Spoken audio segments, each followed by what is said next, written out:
to present the result of Barangay Development Plan and proposed development plan project, which is Clean Water Access Project.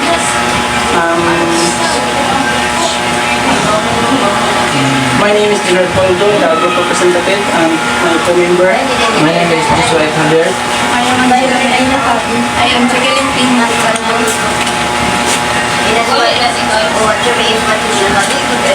So good morning everyone, good morning ma'am sir. So we are going to present the Barangay Development Plan. So Barangay Santo Niño is a peaceful coastal community in the southern part of Naval, Biliran. According to the RBI recorded population of 2,991 people living in 677 households of year 2024. The area is known for its simple way of life where most families rely on fishing for a livelihood that enjoy clean, healthy environment with flat, open land. References from BDP's Santo Niño 2024. The main objective of this development plan is to provide secretariat services and academic situation in accordance with Section 113 of the Local Government Code. So therefore, naami din sa inyong barangay ron ma'am para nag-present may, then nag-survey may para maka-make ideas para maka-help ni sa inyong barangay to improve your barangay. So, methodology. A request letter was sent to the barangay captain and approved prior to the researchers conducting to the study. As the situational analysis method, the researchers used a gender roles matrix and a needs assessment. Questionnaire. There are 6 households in Barangay Santo Niño using the simple random sampling. Method 242 households were selected as respondents by the researcher. The respondents signed a consent form that the researchers presented throughout the survey. Results of demographic profile. The results of figure 1, age, majority is 15 to 64 years old, which has 89%. The result of figure 2, gender, majority is male, which has 51%. The results of figure 3, civil status, majority is married, which has 59%. The results of figure 4, occupation, majority is household, which has 28%. The results of figure 5, highest educational attainment, majority is elementary level, which has 38%.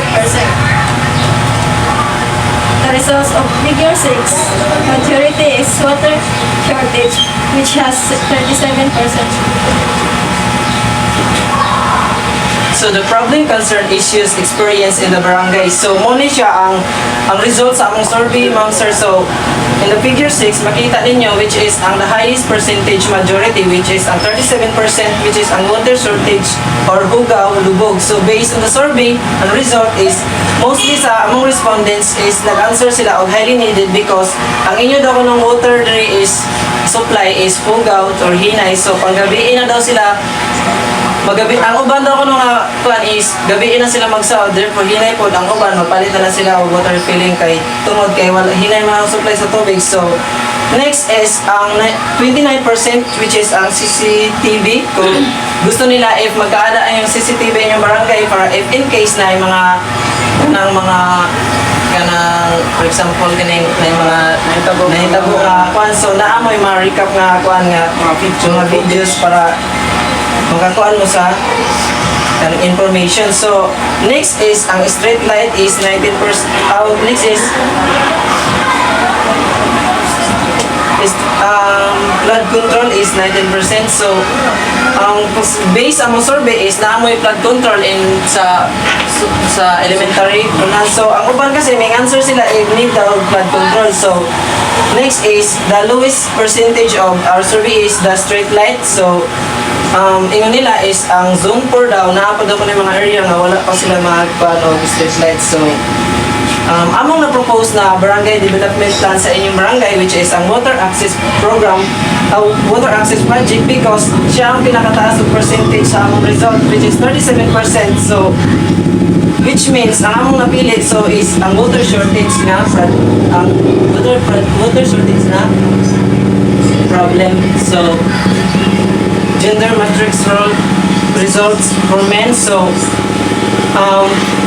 for men is the productive is barangay tanod, business or tindahan sa balay, business market or merkado, habal-habal, barangay employee, street vendors, sikat-sikat, construction.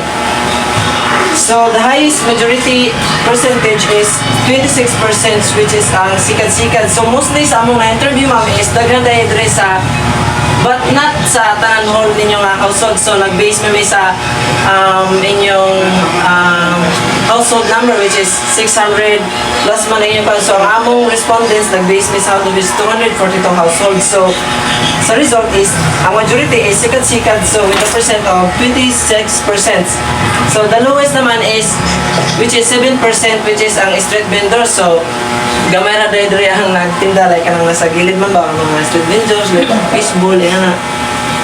So gender roles matrix reproductive for men is tambay, ML, pin-up drive, basketball, playing COD, net sewing, fishing. So the majority of this result ma'am is fishing with 33%. So mostly dahil sa inyong barangay ma'am is among respondents is daghan ang fisherman sa among na interview. So the lowest percentage is which is 7%, same sila sa kwan which is ang playing COD o ang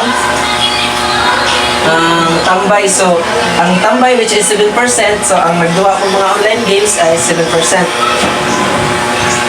So gender matrix result for men a woman. So para na sa mga babae nga nagkuhan sa mong na-interview din sa ma'am. The result is in the figure 9 reproductive is BHW, mananahi, labandera, street vendor, kitchen staff, online selling, and teaching. So the highest majority percentage which is 26% of street vendor, and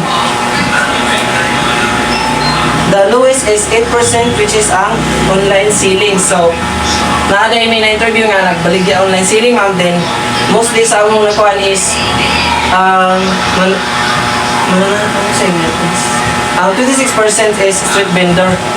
So next is the gender role matrix for men. So sa productive reproductive is child care and cooking, cleaning, pin-up drives and ML. So sa reproductive is majority is 43% and the lowest is 9% with playing ML.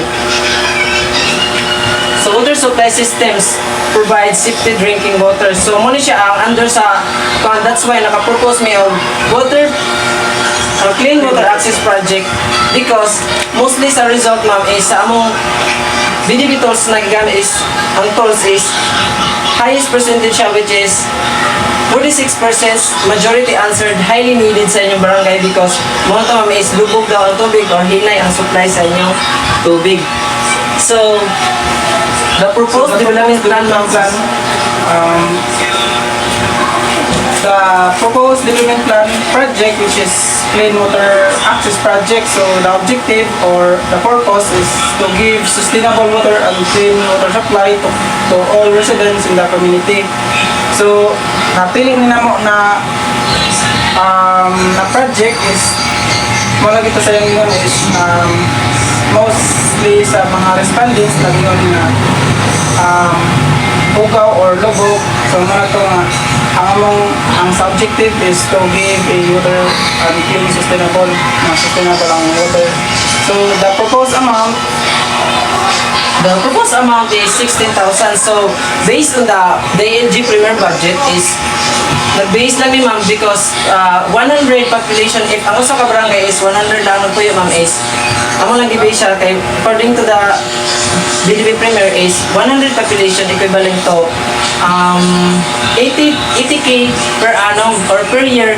Na sila yung budget na if 100 ka buok is 80k per annum, so per year ang ipasabot niya. So if daghan ang populations sa ka barangay, so the more nga dako ang mga nga budget. So kay wala man may rights ma'am nga makabalo mi sa inyong kuan ma'am kay ngani ma'am, so mag-base lang mi sa minimum nga sa law nga under which is ang premier budget is 16,000. So asa na mo na po ang 16,000 ma'am. So ang 18,000 nga sa 100 population is ang per budget is 20% for the barangay project. So ang kanang 16,000 ma'am gikuha na namo siya, which is ang 20% sa 80k, which is ang 16k. So the rest is 10% for the SK. So ang 10% for SK na siya nga budget is 80k. So the rest ma'am, ang the rest nga nabilin sa if mabawasan na ang kwan para na to sa share sa barangay. So ang the rest ma'am, so 16k for budget already sa barangay for 20%. So ang among na-propose na project ma'am, which is clean water access project. So the 5,000 budget is for the water tools, materials like teflon, tape, pipe, GIT, pipe elbows, and etc. So ang 5,000 budget ma'am, amo na siyang plan para bigay sa mga materials para pagkuan. So the 4,000 budget is for repairing the main line source of water or the pipelines. And then the 7,000 budget for the water filter system. So the total of 16,000 ma'am. So ang 5,000 is for para sa materials, then ang 4,000 para pag-repair sa main pipelines or ang main line nyo sa inyong tubig kung asa nagikan. So ang last is 7,000 budget for water filter system. So since ang kasagaran kasi sa result ma'am is lubog daw or lugaw, so something nice, something sa inyong main source sa inyong tubo or ang main pipeline sa inyong supply na tubig sa inyo. So therefore naka-propose may project ani nga clean water access project para sa pag-repair sa main line din.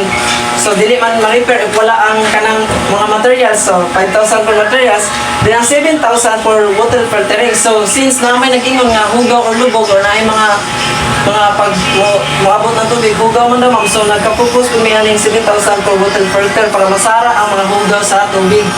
So the time frame is 18 to 12 months. So based in the DLG reference, so nag-ingon dire is mahuman ni siya nga project is 18 to 20 months. So naman siya 2 to 3 months, but initial ra na siya nga time. So makita man ninyo sa result of the DLG ma'am, kita ninyo para makakapan ma'am sa appendix ma'am. So na siya 18 to 20 months. So dili na namo himo-himo because gikan ni siya sa DLG nga department nga references.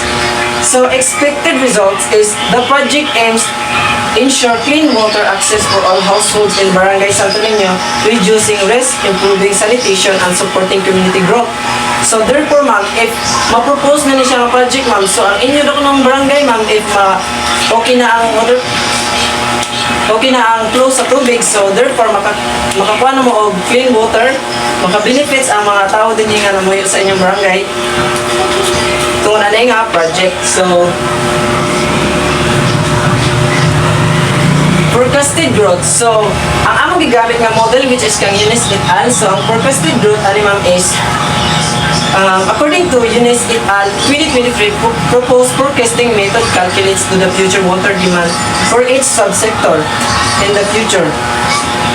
Considering the model intercept the explanatory variables forecasted subsector water demand and determine the linear forecasting model. So resource management model IWRM presented by. So ang among model nga gamit ma'am, which is ang equation is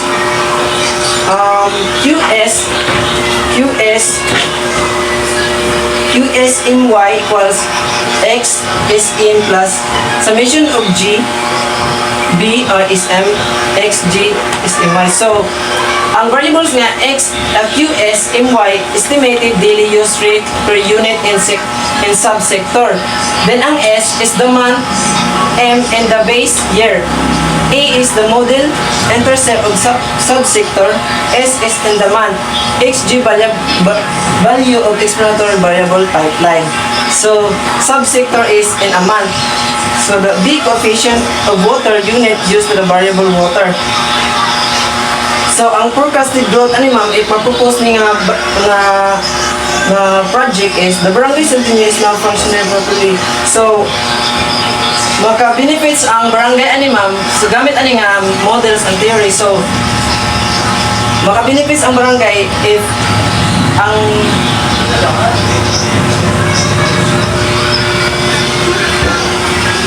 therefore, the linear forecasting model was by UNIS et al. 2023. The modified variables were used to calculate the forecasted growth of the clean water axis in Barangay Santo. If the HG variables, which is pipelines, become positive, the big coefficient flow within ensure smooth flow in the water system.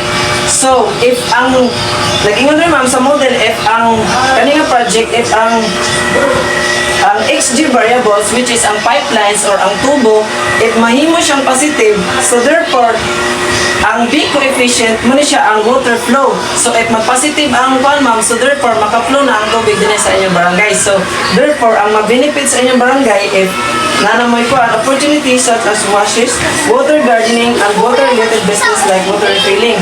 So therefore, ang growth sa inyong barangay, if mapropose na nga plan ma'am is limpyo na inyong tubig, then pwede magnegosyo ang mga tao din which is ang water refilling na under sa water. So ang water man ang magipan mo. So ang water, ang growth ani sa inyong barangay if naay magnegosyo din sa inyo ang water refilling if okay na ang flow sa inyong tubig. So the appendix is from the DILG which is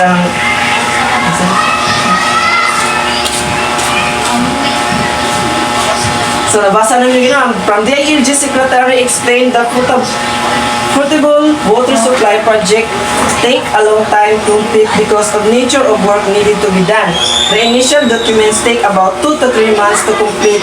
The procurement takes another 2 to 3 months. So, nag-ingon ganina ma'am, if na-propose na siya, if gihimo na, so dili tayo siya basta-basta na mahimo nga project which is mag-takes pa siya pila ka months para mahimo ni siya nga project. So, the time frame na mo ma'am which is from DILG is 18 to 20 months which siya nga ma-finish ni siya nga project. So, that's the appendix of Panam. So, the references of The references is the Department of Interior and Local Government 2016. Thousands of family benefiting from 1,825 complete potable water supply project nationwide. Department of Budget and Management DBM primer on the Philippines budget process. Global Water Partnership 2000 Integrated Water Sources Management AEC background paper number 4.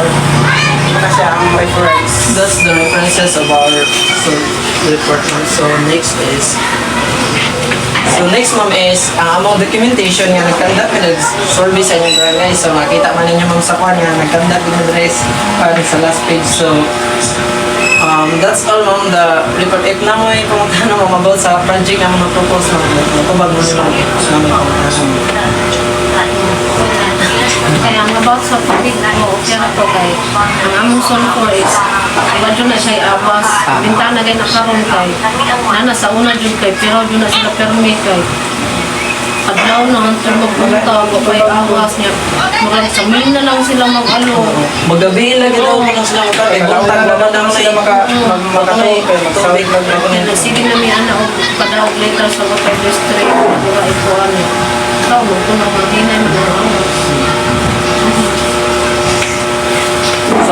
So more ang among presentation natin. Thank you, maraming sir.